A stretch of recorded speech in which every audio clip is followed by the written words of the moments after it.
What's up, folks? This is Living the Lines, a five-fold media production. Today we got with us Middle Tennessee songwriter and musician Jak Fiddler, fresh off of a full band gig from last night. What's up, man? How you feeling this morning? Just a slightly bit tired, You, but you hung over? no, no, Kept it together? I'm good. I'm good. We're here in just north of Nashville, and Mother Nature has put us through the ringer the past couple of days, man. I drove home in it last night. From floods, and then we woke up this morning. It was snow on the ground. This is what it's like living in Middle Tennessee. Yeah, I love it. She's as bipolar as one of my exes. Yeah, How'd the gig go last night, man? I didn't get to come out, but with the flooding and everything, I was wondering how the crowd was going to be. it was actually really good. I was a little concerned that people would be afraid to come out, Yeah, but people showed out. They showed yeah. up there and Full band had gig. had full band. That's the first time you played full band this year, ain't it? It is. I hadn't done full band probably since like June or July of last Who year. was your lineup you had? So last night I had old Jay Banger on the drums, Okay, my and buddy John. yeah, and then T the Machine on the bass. Okay, And then Mr. Jake Newman on the guitar. And there I was standing in the middle just trying to hold it in the road. right. Y'all had a good time, man. Sounds like it. Yeah, had a really good turnout. And people weren't scared to come out and get wet a little bit. Yeah. So They got an awesome stage up there, the man. stage is killer. They got lights. They've got Yeah. everything up there you It's an need. awesome place for what they're doing up there. It really is. And there's plenty of room to move around. You're not Yeah, stuck up on a little 4x8 piece of plywood or whatever. yeah. So it was nice. We've done one of these before, but we got a new setup with the mics and stuff. We wanted to get you back on here and do more of like an official rundown of Jak Fiddler. So, where are you from originally? I was born in Nashville You're at born in Nashville. Baptist Hospital. It's a Midtown now, Okay. but I was born at Baptist Hospital in Nashville. Living legends, born local, son. Yeah, there's not a lot of those around No, anymore. everybody here is from somewhere else. I Mhm. think everybody we've had on the podcast to date has actually been from here, though, so it's been odd. That's kind of cool though. But we got some new people coming down tomorrow that I think we're going to get a chance to talk to. When did you kind of get started in all this, man? And I started playing. I was 4 years old. My dad had a band, a little country band, and he would play at these little nightclubs and honky tonks and stuff. And I'd get up there on stage with him and sing "Swinging" by John Anderson. Yeah, I'd just get up there and rock out to that, and he'd always get me up here and there. And being around my grandfather, we'd go in the studio with him, and he'd let me play with him from a pretty young age. So I was right. about four, I guess, when I really, really started. Probably officially started about 13. When now guitar is your primary Yes, instrument. That's what you started on. that's not what I started on. Okay. I actually started out playing bass Okay. and played bass in quite a few different bands from here and there, and I just switched over to guitar at a certain point. Just Yeah. felt more comfortable, being more expressive for what I They was trying needed a to do. bass player. Yeah, yeah. Um, do you remember your first guitar? I do remember my first guitar. It was a Stella by Harmony. I Okay. don't know if you remember those or not. Those are those ones that they used to go around back in the 60s, and they would go door to door and sell guitars to people with like a lesson pack or something like that. And my dad gave it to me. It was black and red, and I wish I still had it. Was it a good guitar? No, but it was my first guitar. We took crayons and marked where to put my fingers so I Right. wouldn't forget what I was doing. So acoustic? It was acoustic, Yeah. yeah. So these are the days before YouTube, Oh and all that. yeah, It's a completely different world for guitar players back then yeah. than You it is just today. you had to learn by either watching somebody or figuring it out on your own. You And I had was to know yeah, somebody that knew something, or you had to have an extremely good ear. and I was lucky enough to be around just top-notch musicians my whole life. And I remember, went and talked to my dad. I was like, "Hey man, teach me how to play a couple chords." And we marked them on the guitar, and then I'd go talk to my uncle and I'd be like, "Show me something." And Yeah. that's how you had to do it back then. So everybody in your family's musicians. Everybody plays, yeah, Yeah. some form or another. Right. Now, are they originally from the Middle Tennessee area? Uh, so my grandfather was born in Tellico Plains, Okay. over in East Tennessee, over in the mountains there. Okay. And they lived in that area, Knoxville, Tellico Plains, West Virginia, and he was playing with Flatt and Scruggs from '55 until they broke up. Right. And during that time period, they were traveling once a week to Nashville to shoot that Martha White theme song show that they did. for the radio for on yeah, it was 650. that was that radio program. And they ended up having a TV show too. Okay. And they were doing 2 to 3 episodes a week, and they were driving back and forth and back and forth. And at a certain point, they just decided, hey, let's just all move here. So they all moved over there off of Dickerson Pike to the trailer park. The whole bunch, The whole lot of them. the whole family. They all lived in trailers in that trailer park on Dickerson, which sounds crazy, but actually at that time, Yeah. it was one of the nicest areas in Nashville. Right. Yeah, a lot of things have changed since the 50s. Indeed, yeah. Yeah. So when did you kind of switch into playing electric guitar? I switched into playing electric when I was probably about 14 or 15 years old. I had this old Martin Stinger. And if anybody watching this podcast knows where my Martin Stinger is, I want to buy it back from you. Please help Yeah, Jack find I've it. been looking for this thing for 3 years. About 3 years ago, I made it my mission to find that guitar. It's a Strat style, but it's a Martin, and it's a cool guitar. And that's the first electric that I ever played. I bought it for maybe $100 or something like that. And Okay. that's kind of when I switched over and started doing some session work with it. So, being the grandson of Uncle Josh Graves, you probably up to that point was listening to a ton of bluegrass, old country songs. Hmm. Who were some of your earlier influences whenever you started to step out of that kind of Yeah, genre definitely. style? I always still to this day have like an affection for the blues and the bluegrass. For sure. And Lightnin' Hopkins is an old blues player. I And love Lightning. to To me, me, he's one of my it's favorites. he's the best. He could command a room with him and a guitar. And so I do a lot of solo acoustic stuff. And every time I do it, I always think about Lightnin', Yep. stand up there with just his guitar. So early influence has always been Lightnin' Hopkins. As I got older, got into different genres of music a little bit outside of those bluegrass and blues lines. And Ace Frehley from Kiss, Okay. one of my all-time favorite guitar players. Listened to a lot of that. And then in the 90s, a lot of the grunge acts and alternative acts coming up. Yeah.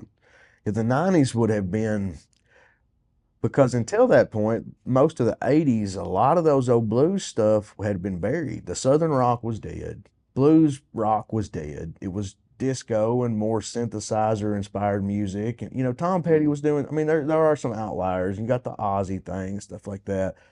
But when the 90s hit and grunge, like it brought rock back alive. And for Did. you guys in your age group, that had to be like very inspiring to have that, It really was, and I loved so much that style because the boundaries just got blurred out. You could literally play whatever you want. If you listen to a lot of the early alternative acts, Pearl Jam would be a good example. Uh, their like guitar solos, those were blues solos played really fast, Right. and so they were playing the stuff that I love, but in a new context with a new texture. Yeah, and I think that's what some people that aren't musicians don't understand is a, I mean, a good 90% of what you're hearing is the blues. No Oh, matter how they've spread it absolutely. or colored it or whatever, it all boils back down to the blues. It really is. All those scales, all those riffs, and that's why Lightning Hopkins is still high on my list to this day because that stuff he was doing, those are the same licks they're playing today, just a little different, maybe a little faster, a little more distorted. Right. Yeah, Was you writing back then? I was not very well, Right. but I did. Just dabbling with it. Yeah, I Yeah. did. I had a Everybody has to have their time where they find their own lane and stuff. Yeah, and so I was writing back then, and I wrote first songs I wrote were instrumental songs just on the guitar, and then I got to doing lyrics, and I wanted to be prolific. I want to be a prolific songwriter, like some of these. We all. Exactly, Jackson Brown, John Prine, Yeah. somebody had something to say. Right. I really wanted to have something to say. It probably didn't come out of the young me as prolific as I wanted it to, but Right. But the whole time you're still playing bluegrass and stuff with the fam, right? still playing bluegrass and playing rock at the same time. Now, where were places that y'all were playing out at? It was a lot different back then. There were a lot of little restaurants and honky tonks and bars that we could play at, but also I've played my fair share of campgrounds and picnics and just get together like family get-togethers in the backyard. I've done a lot of stuff like that Yeah. because that's where all the music really started at was people just getting around and playing, Yeah. and then bringing it to like a more commercial level like we see today where you've got the bars. That's what their whole thing is. That was part of it, but not really the same. It was a lot more of Right. smaller things. And I've heard people talk about those time periods where there was so many opportunities to play. Oh There yeah. was less people that were proficient in playing because you didn't have things like YouTube and stuff. The people that could play, and the people that couldn't. But there was so many opportunities for bands back then. Oh yeah, you could go anywhere and just, if they, had anything going on, they'd take a band, Right, let them play. right.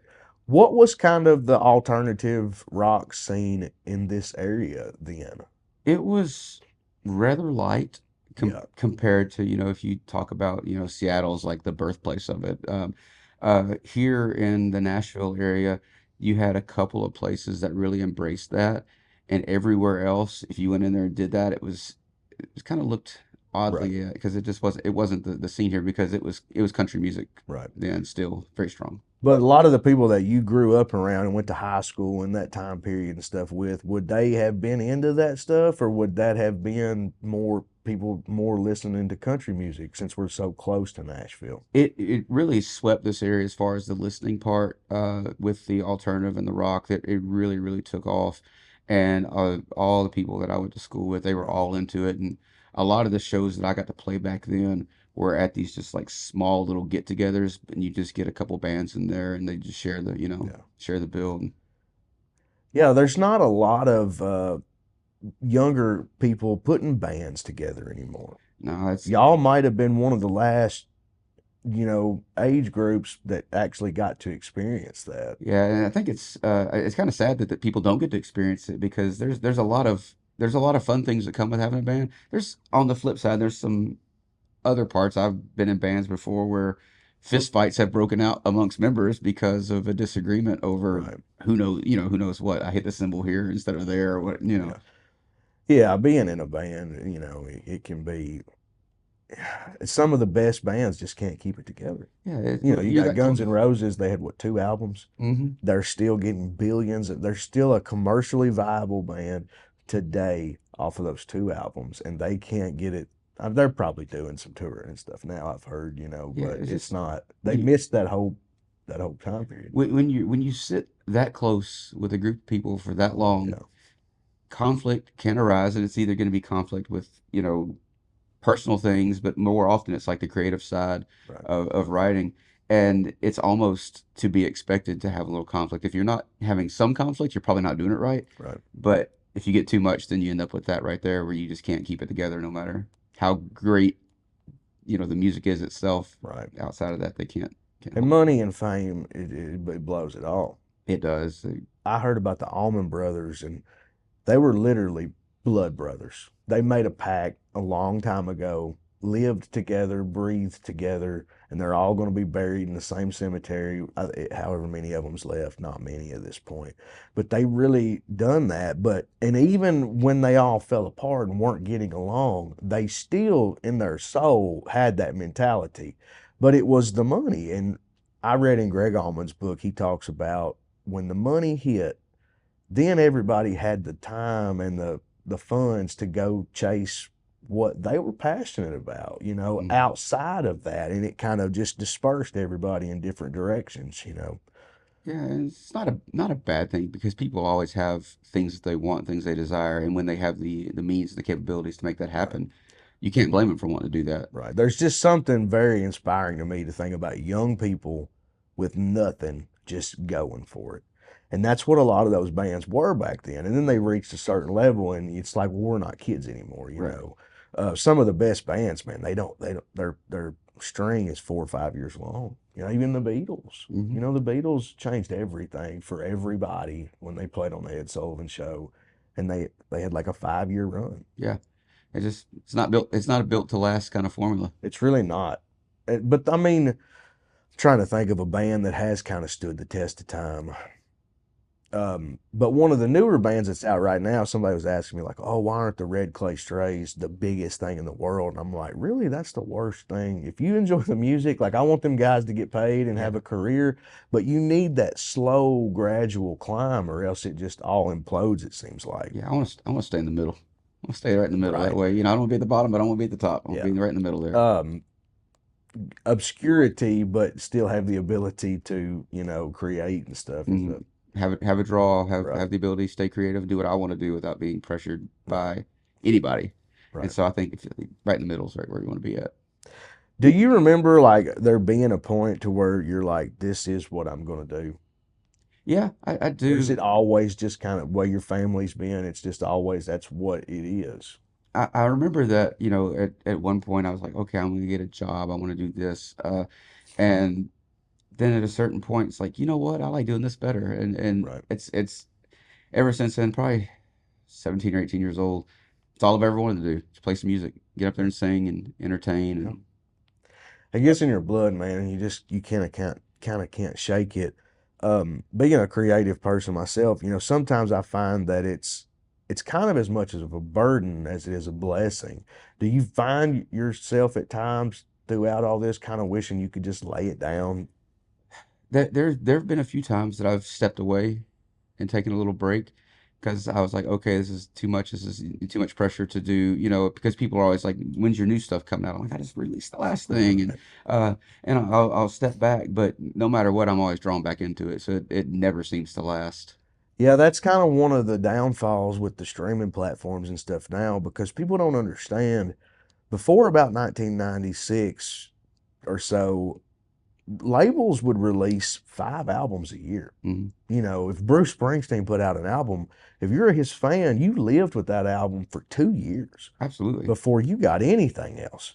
And now it's like artists are expected to put out, I mean, Morgan Wallen's putting out songs every 2 or 3 months. Yeah. There's a constant rotation dropping albums with 30 songs on them. Zach Bryan, the same way, these big double, albums and stuff. It's you just can't. It's like almost like you can't wait. It's more quantity over quality Yeah, and anymore. I don't like that. I'd rather put out what I want to put out, and I spaced out my last two albums about a year and a half apart, Right. and a lot of people keep, they're asking, when's the next album coming out? I'm like, well, I'm working on it, Yeah. and I don't think they realize how much time goes into what I want to put out. Yeah. It's almost like music is so, it used to be slaved over, from Mhm. start to finish, from the first chord somebody was writing at home to the end production in the studio. But now it's like, I just slap it together, get it done, put it out because the people are going to consume it and it's kind of disposable in a Yeah, way, they're gonna which is consume it, sad. throw it out, and wait for your next one. Right.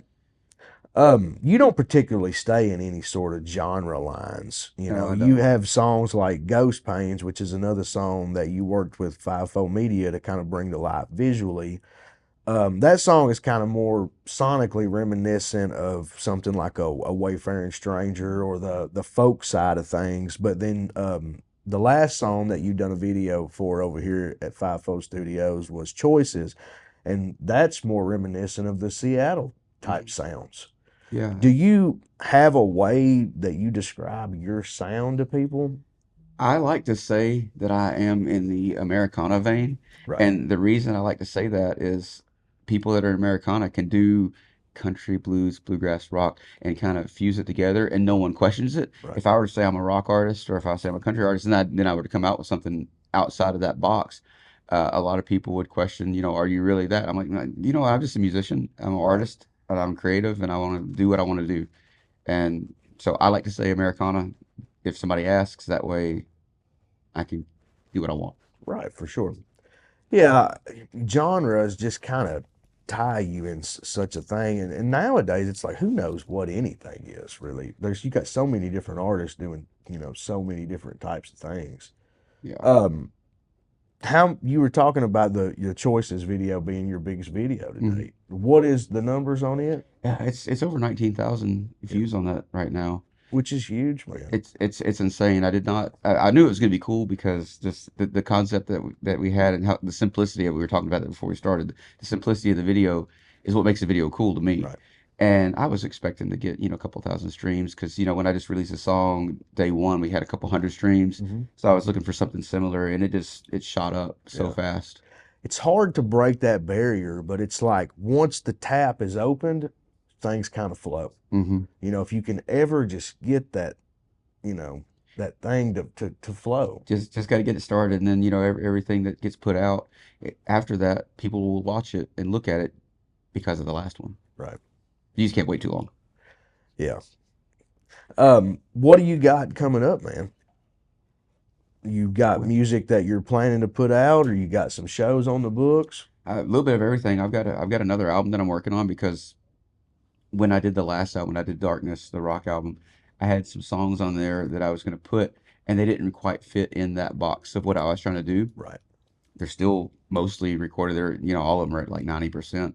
So I've got that. It's probably going to be more of an Americana album like Circadia was. Hmm. So working on all that stuff. I'm doing some collaborative stuff with a few other artists right now, trying to put some songs together with them and continuing to do live shows. First part of the year is always a little slower for me. I do that on purpose. Yeah. But now that we're getting, towards the Yeah. end of When spring February, breaks, that's when things really start to pick that's up. what's going to pop off. And so I'm going to go back and start doing my shows like I do every year. Right. Hitting 4 or 5 a week. What is uh what is one of the coolest places you've played? The coolest place that I've played, hands down, and it's not because it was the biggest crowd or anything like that, but if you just in general, I got to fill in with a band playing lead guitar one time, and it was on the lake on a floating boat dock. Okay. And we get there and we carry all our stuff down to the dock, and they put us on a barge and drive us out to this floating boat dock and set up and play out there. And when we had the crowd going, you could feel the whole thing Yeah. moving. And when you get done, you had to load back up on the barge and go back across the lake to the Right. parking lot. And something about that was just really interesting. The boat got stuck. I jumped out and pushed the boat. Everybody, we're stuck, and everybody's just kind of sitting there looking. They're like, I don't know what to do. And me, I'm gonna get it done kind of person. Yeah. I hop out of the boat. We're only, yay much water, and I start pushing the boat. You are a get it done type of person. You remember we were going to a gig and we were up in Kentucky somewhere, and there was a dead black bear on the side of the road, and we had to kind of maybe like make you not stop and cut the claws off of Yeah, this. yeah, I do remember that. um, Give me a good Nashville story. Nashville's a crazy place, man. You could be, eating lunch at McDonald's and look up and see so and so. But you've kind of been around. You've probably been around some pretty famous people growing up with your granddad and I stuff. have, and there's so many cool stories of the people that I've met, got to interact with, and play with. My favorite has to be when I ran into Billy Gibbons from ZZ Top. He's got a beard, I've got a beard, Right. and people often are like, "Hey, ZZ Top." I'm like, hadn't heard that before, but Right. Yeah. Uh, but I ran into him, and he was coming through, and I just waved at him, and said, "Hey," and that was what I thought was going to be the end of that conversation. And about 15 or 20 minutes later, he came back through, and he was getting ready to walk out, and he stopped, and he turned around and walked up to me, and said something about my beard. Right. And I got to talking. We had some mutual friends where he just played that Rock and Roll Hall of Fame thing, and one of my buddies had played steel on that. So we got to talking. We're probably a good 10 minutes in the conversation, just chit chatting about music and instruments and things like a real person. And, Hmm. and he sticks his hand out. He's like, "I'm Billy, by the way." Right. I'm like, "I know, sir." I know. Yeah. But that was what this coolest interaction, because instead of talking about anything crazy, we were talking about just music and instruments and playing live and Yep. things like that. Just having a real good musician conversation. Right. So that's probably one of my favorite ones. Yeah. It's cool to meet people that are just humble and laid back, because some people can be, divas. Yeah. Um, what's probably one of the worst gigs you've ever played? Worst gig I ever played. I'm not going to name the place because I ain't trying to put anybody on blast. They hired me at a very, very fair rate to come out and play, and it was a country club environment. And they just wanted some acoustic music. And I set up in the corner, and I always bring my little meter to make sure I'm not too loud. Right. And I start playing, and they asked me to turn down. It's like, I didn't think I was that loud, but okay. So I turned down, and about 4 or 5 minutes later, they asked me to turn down again. At which point, I like unplugged my speaker, and like I played acoustically in the corner, just sang to myself for the last hour of the set. I talked to the bartender. I was like, "What kind of music do they like here?" Trying to get a feel for it, because it wasn't hitting. What I was doing wasn't working, and I'm generally pretty good at Right. figuring out what the crowd wants. I've got a set list.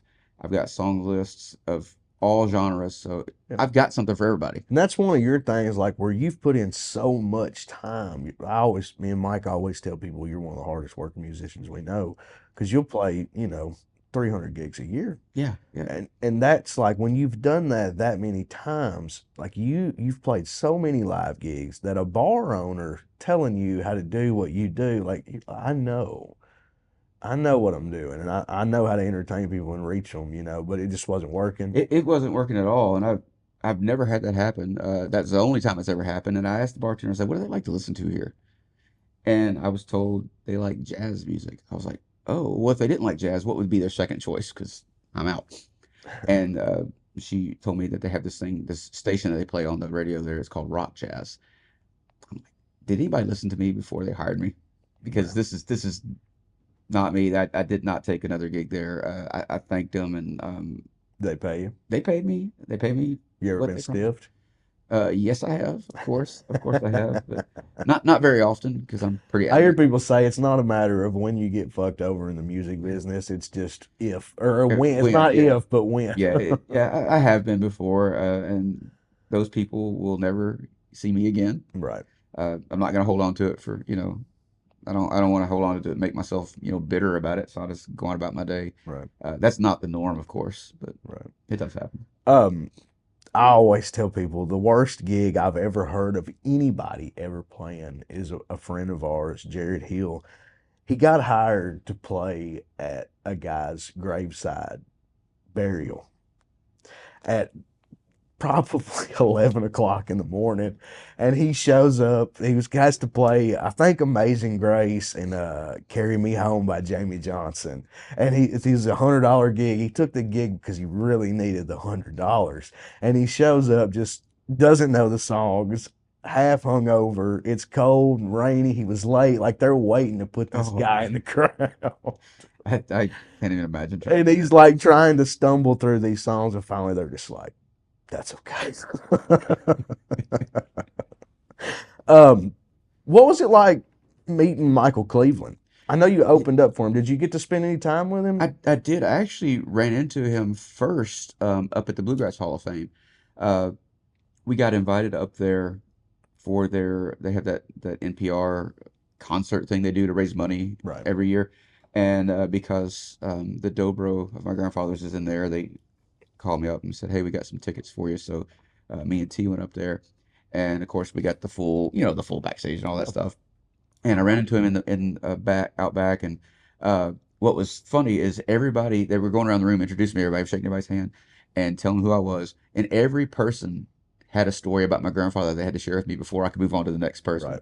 And got to Michael, and he had a story as well. It was really cool to get to talk to him, and then I opened for him up in Kentucky as well, and the, there wasn't much of a backstage area as much as it was just behind the stage area. Right. So just kind of hanging out with his band and Well, that stuff. bus is park. Yeah, yeah, yeah. We were just kind of sitting around back there, just kind of chilling. So he was super cool, super talented musician, Oh, he's and incredible. he when I opened for him, he just won the Grammy, so he Yeah. was he was on fire, still is on fire. Right. Um, Talking about your granddad, I remember this story you told me a long time ago. He used to go pick his drummer up underneath the bridge. Yeah, yeah, he did.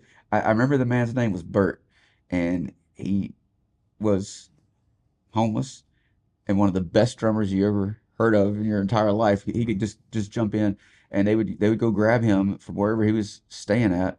He'd usually sleep in his car somewhere. He had a car, and he'd go sleep in his car, and they'd go pick him up and bring him to the studio, get him washed up and fed, and he'd come in there and just bang it out. That's one of my favorite stories because, like, that's a lot of what the old Nashville was. Yeah, it's very representative of the type of people that That were were. recording and Mhm, making the music. Like, I wonder some of these newer guys that are out that are really making a name for themselves. A lot of it boils down to just financial ability mhm. more than anything. But back then, that didn't have nothing to do with it. It's because that was before Pro Tools, before This is anything. all tape. You had to be a pro, and there were certain guys that were, and no matter you dealt with those guys, no matter what they brought to the table to try to capture some of that, man. Because that was the person you There was a needed. real magic in music It back really then. was, because you're recording on 2 inch, 4 inch tape, whatever. There's no room for mistakes. Right. It's one and I done. don't think most people understand the music that they hear before about 1999.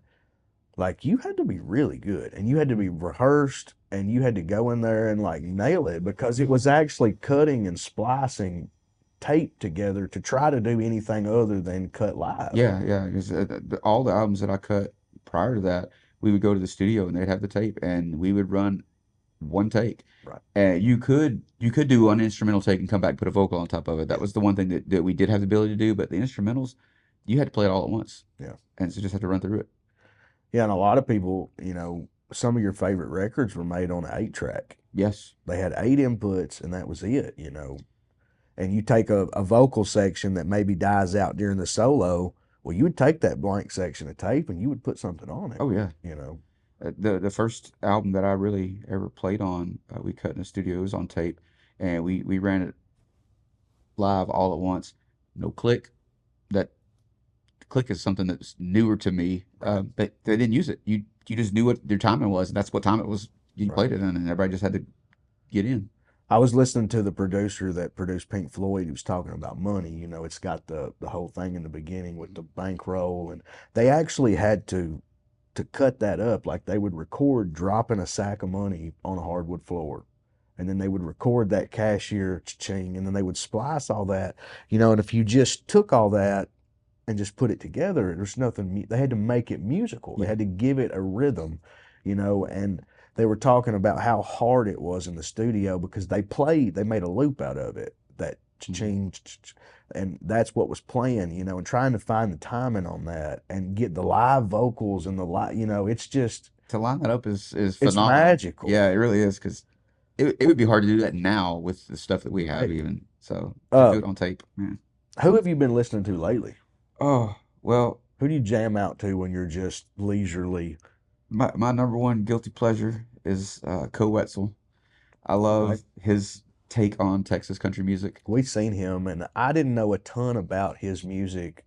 I just knew of him and maybe a couple of songs, but I never dove into him. And when I seen him live, it really opened my whole perspective on him. He's got a heck of a live show. His albums are always good, and it's like every album he does to me gets better and better as it goes. It's like he's growing into his sound Right. more and more. And I love everything he's put out. Are you familiar with Paul Cauthen? Oh yeah, oh yeah. He's evidently had some. I don't know if it's. I think he's pretty open drug user, but he's going home to try to get some help. I did see that, and I've seen he's not the first person that I've seen in the last year that's kind of put an announcement out on social media. It's like, hey, I need a little break because I got to take care of myself. And I know that there's gonna be some fans who are upset about that, but really, ultimately, he's got to take care of himself before he can do anything else. So I do appreciate He's that had he's, some legal trouble. He's yeah, been busted with some pretty heavy amounts of yeah, narcotics and stuff.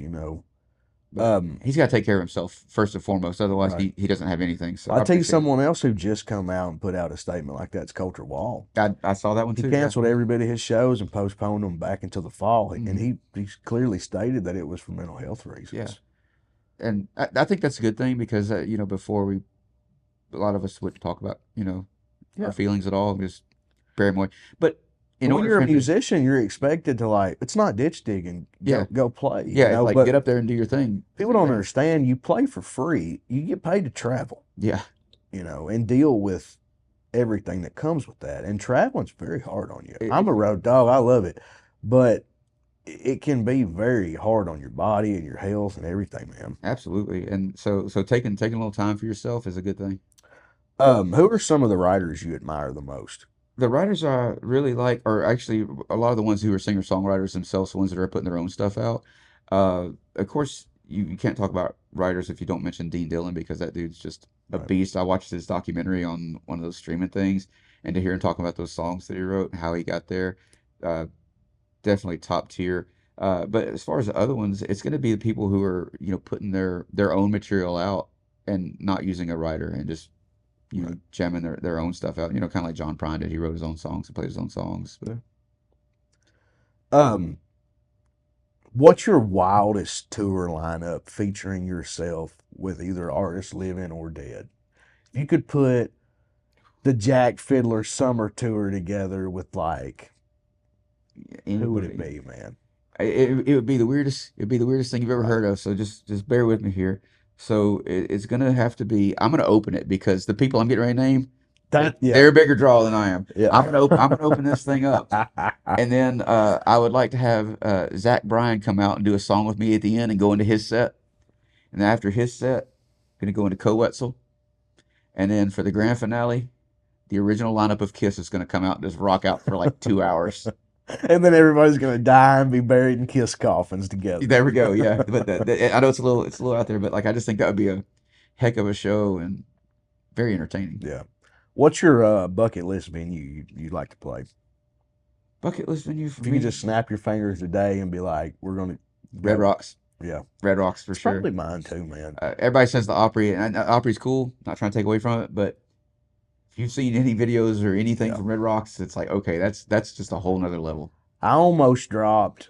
It was going to cost about $1,000 out the door and done, plane tickets and everything. But I almost went out there and seen Tom Petty at Red Rocks, and then he died like 8 months after that. Man, that would have been worth it. It would have been worth it. It would have. That's one of those missed Yeah. opportunities. Okay, so rock stars are famous for having kind of outrageous demands on their show rider.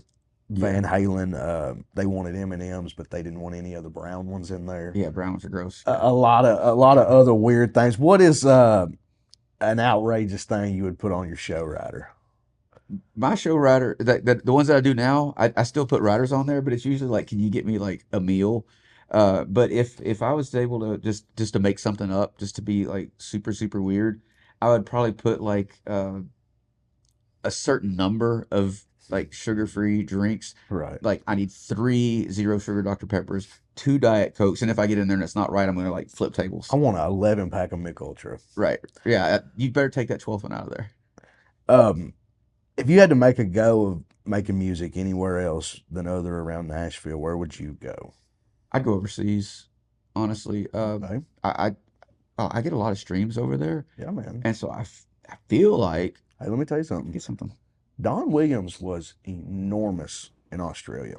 He was an absolute, he was big here for sure, but he was a superstar in Australia. Exactly, and that's what I'm thinking. I've got some good numbers over in Europe, Ireland, over Ukraine even, which is I don't know what it's like over there, but Bro, stay here with us. yeah, I'm Don't probably go gonna to get. the Ukraine. But but like I think I could probably do well, Right. in that economy over there. I don't know. Yeah, I've always wanted to go over there and tour and play. I think, our even like going up north, I see the differences in the Oh way things are received up yeah, there, and I can only imagine, the yeah. If you get cultural somewhere difference and how out, much just the novelty aspect, of it that you would get, which is what music is anyway. You're right. performing, Right, you're and entertaining people. I've noticed the same when I go and I play outside of this region, the way people react and respond is different, and I'm just thinking you take that across the ocean, Right. be a whole nother level. Um, what strings do you play on your guitar? What gauge? So on my acoustic I'm using 13s, and I've switched over to using those like X1 Diodaros. Okay. I really like those, and then on my electric guitars I'm playing 12s. Yeah, 12s. I do Cobalt, Ernie Ball Cobalt. Heavy handed, son. I like them. They sound good.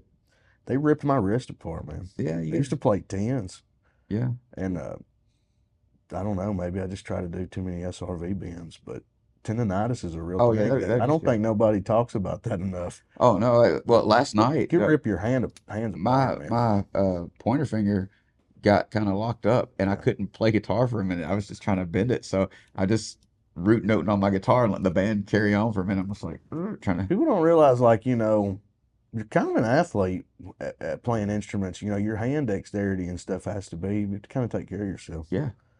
How do you feel about signing record deals? Like, if somebody approached you, are you one of the type that enjoys being independent and kind of wants to stay there?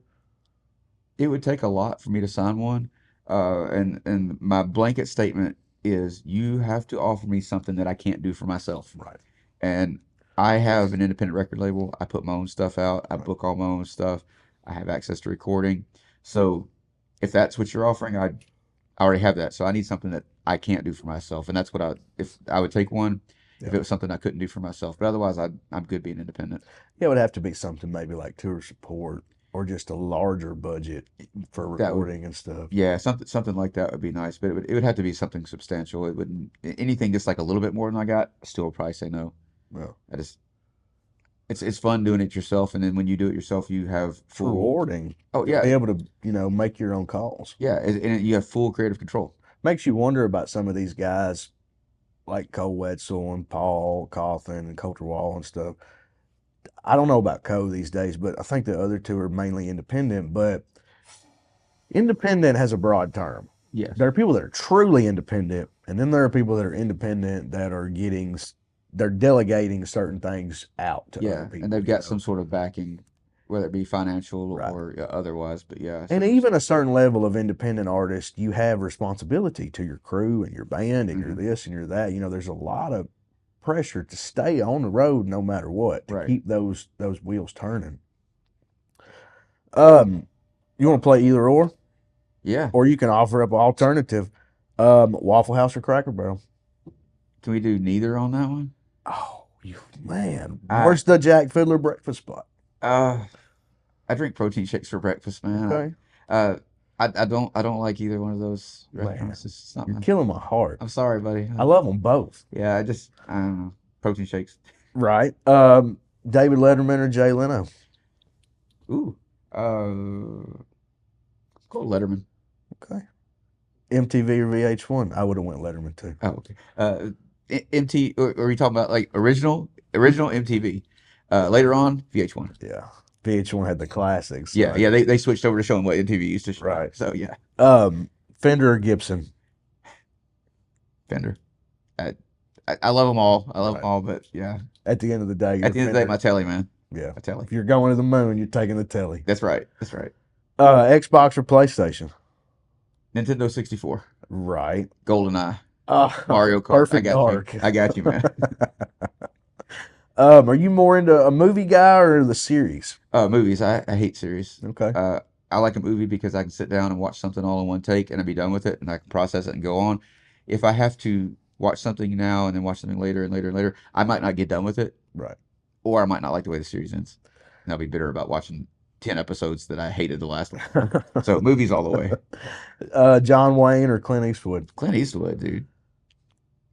For real. Clint For Eastwood. real? Clint Eastwood. Okay. You're Unforgiven? going to get a lot of hate about this. No. No, Clint Eastwood is it. Biggie or Tupac? Tupac. Okay. The Simpsons or Family Guy? Simpsons. I don't really care for either one of those because Yeah. they're shows, but Right. The Simpsons, I guess, Um, the Simpsons would have probably been more the '90s people, and then the other would have a little probably bit been later, yeah. Happy Gilmore or Billy Madison. Oh man, those are both great. I'm going Billy Madison though. I don't know. Back to school. um, what's the best music biopic? Who done it the best? I don't even know. You go first. Probably Walk the Line for me. You think so? Okay. It's hard to beat. I'm gonna go. Michael McGregor would always say "Living Proof." You ever seen Living Proof? I have not seen It's that the one. old Hank Jr. movie Oh, where I have seen it. John Boy Walton plays I didn't know Hank what I didn't know Jr. what it's called. I do that one. I'm gonna go with, and I can't remember what the name of it is. I'm gonna go with the one that for Queen, whatever they call that Okay, one. Bohemian Rhapsody. Bohemian Rhapsody. Yeah. Yeah, I think that one. Both of those are also excellent choices. That's a tough question. right. What's the Jack Fiddler cocktail? Jack Fiddler cocktail is always going to be tequila and lime. Okay, straight up on the Yep. rocks, Yep. like a skinny girl margarita. Skinny margarita. Yeah. Yep. Well, Jack, you got to plug your socials, man. Oh Tell yeah. them what you got coming up. So yeah, we got I did launch my website, so Okay, maybe I can send you a link and you can put it in the bio or something that'd be like that great, man. We'd love to have it. because I can't quote it off the top of my head. But I got that. I've got Instagram. I've got Facebook, Jack Fiddler Band. I've got the TikTok, Jack Fiddler Band on that one as well. Uh, got a ton of shows coming up. I booked some more stuff last night, so if you follow the socials, you will see all that stuff on there. And I do post weekly where I'm going to be at, and got more music coming down the pipeline. I need to holler at Fivefold Media about another video that I want to do. We'd love to do it. So I've got a lot of stuff going on. I'm just looking forward to continuing what I've been doing. Right, More debauchery, right. Big plans for 2025. Trying. Hell yeah, man. I think that's it, guys. Um, check out FIFO Media on YouTube, Fivefold Media. Instagram, TikTok. The Living the Lines, we've got a TikTok. I think we're on Instagram now. We're still pumping our last episode with Funky J Davenport. It was a fun time. Check that out. We got stuff coming down the line tomorrow with some ladies from Boston are coming down to shoot a video and do some other stuff. We're going to follow them to a writer's round and kind of get some visuals of that. If you get on FIFO Media's Instagram, you can check out the pics that we done from Broadway last weekend for Justin Bolton and Vicky Nova, I think is her name. It's his extra singer he had with him. You know Justin Bolton from back Oh in yeah. the day. Have you been to Broadway lately? Uh, about 4 months ago. Man, I hadn't been down there at night in a long time, and it's a It's something that living, breathing beast, man. yeah, There's just rooftop bars as far as you can see, and it's it's insanity. a lot. Supposedly they're having a lot of issues with people throwing fake money in the tip buckets down I've there. heard of that. We seen a group of bachelorette girls. They paid Justin $300 to play the same song 3 times in a row. I do I would do it too. It blows my mind. You can't get people to Yeah, like, some people won't give you $1 to play the song that they want. right. Pink Pony Club. Pink Pony Yeah, Club. I was unfamiliar, but now I'm overly familiar. good. Now you get it. Um, I think that's it, guys. Until next time, y'all take it easy. Peace.